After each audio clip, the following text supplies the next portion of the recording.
Hello, I'm Nikki S. I've been working this double allotment in the UK since around 2012. Don't be fooled into thinking just because someone looks like they've been around the block that gardening, growing food is easy for us all. It isn't always. The things that grow best in my allotment garden are those that I leave alone. Perennials that regrow year after year without help, like rhubarb, thornless blackberries and Jerusalem artichokes. In recent years I've discovered permaculture, a more natural way of life that involves looking to nature for how to grow your food, raise livestock and design how to live in a less energy dependent way than most of us do in urban areas. I fell in love with the idea of permaculture, but working alone on a super tight to non-existent budget, I often find myself stretched for time and money and sometimes the energy to complete projects. What I love best is coming down to this rented personal space, not so much for gardening, but to see my chickens pretty much daily and collect those fresh eggs. After so many years with failures and successes, after the terrifying years of COVID-19 and its variants, I really feel the need to boost my family's health. That includes my chickens, far more naturally than all those shots in the arm we've undergone. I'm not a paragon of virtue when it comes to a permaculture life. My garden's a mess, and I've paused my permaculture design course long enough for one reason or another. But I at least want to make a big effort, or at any rate find out what I'm really good or really bad at, and if I can, overcome some of my hang-ups through time, effort and maybe the help of good friends that I can help in return. Welcome to the corner plots. Let's see what's happening in my permaculture garden at this time and what I can do to help it along so it feeds my family, animals and hopefully produces a little surplus that won't cost the earth.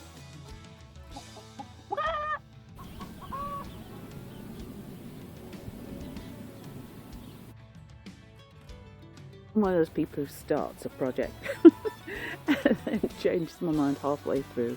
So I am looking at this. It was going to be a polytunnel substitute where I could just use pallets to make a frame.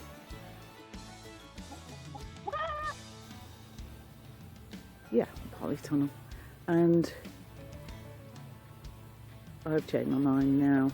There's a lot of stuff left over from the old polytunnel. You can see bits of the frame that got left behind as other bits got taken away to the tip. And I still need to continue going to the tip and taking those bits away because they've punctured my big...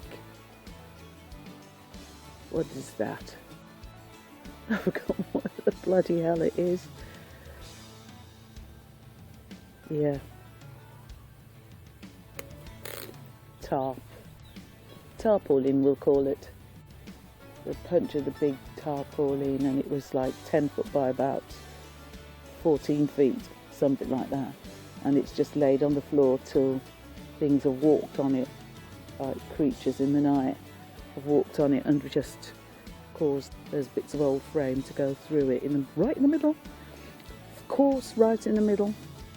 It couldn't be anywhere else, but like if you wanted to use that as cover for anything, you're going to get soaked right in the centre of whatever it is that you're covering. I really don't know what I'm doing sometimes, but that's the idea of putting things down on paper, which I have always been terrible at when it comes to planning. So that's the bit that I shirk from with permaculture, the planning. I know what I want to do, but I forget, like anybody. But if you don't put things down on paper, you've got no record. I've got a list as long as your arm, if not longer, of the things I need to do here on the corner plots. This shed and the mess in it being one of them. But often I forget what it was that I wanted to do. So in 2022, that is one of my huge major league goals, to get it on paper, what it is that I want to do with this space. I need to build a new chicken house. I need to have all my hens in one place for easy care and feeding and to save time. The kitchen shed.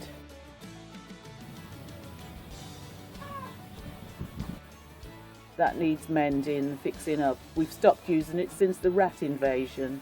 We need to prettify it and make it, put a new window in and repair the damage. There's a people shelter in the corner. I need to take down those posts because they're falling over anyway, and get it into some kind of order, somewhere to sit and possibly have a couple of fruit bushes and a beautiful tree or two that might be a bit delicate and needs the shelter but needs the earlier morning sun. Need to do the tool shed.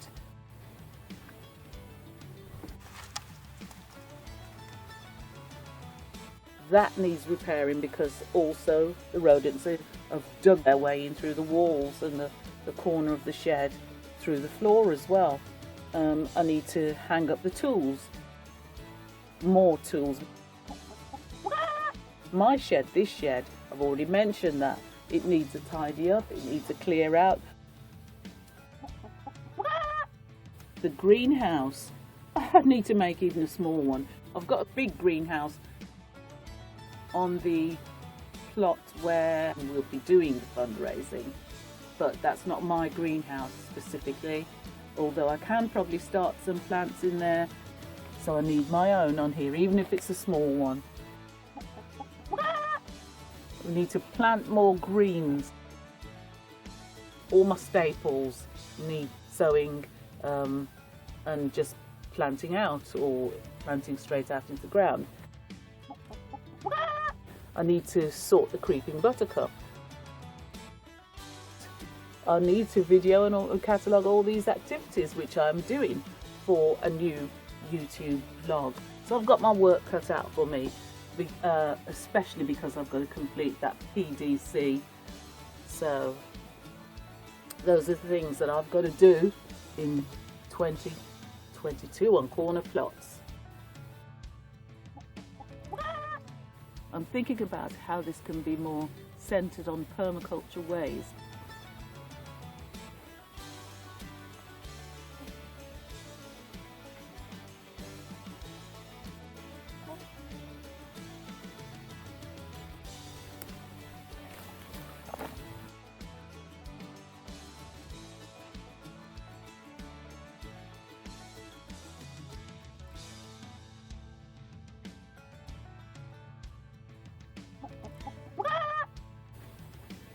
This will be the new chicken house, even if it only goes this deep, that deep back, the width of a pallet from the front to the back, and then the rest of it can be a little yard for them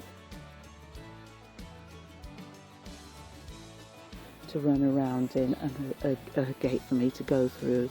We'll put up some mesh and some stuff so that I can actually walk in, not like that, without having to bend down to get in and out of their yard. And they've got some headroom in there as well, and no wild birds can get in there. Hi pretty kitty. Oh, hello. You are the most gorgeous, aren't you? You're the only friendly cat down here, aren't you? You are the most beautiful girl. Beautiful girl. Such a pretty kitty. Hmm?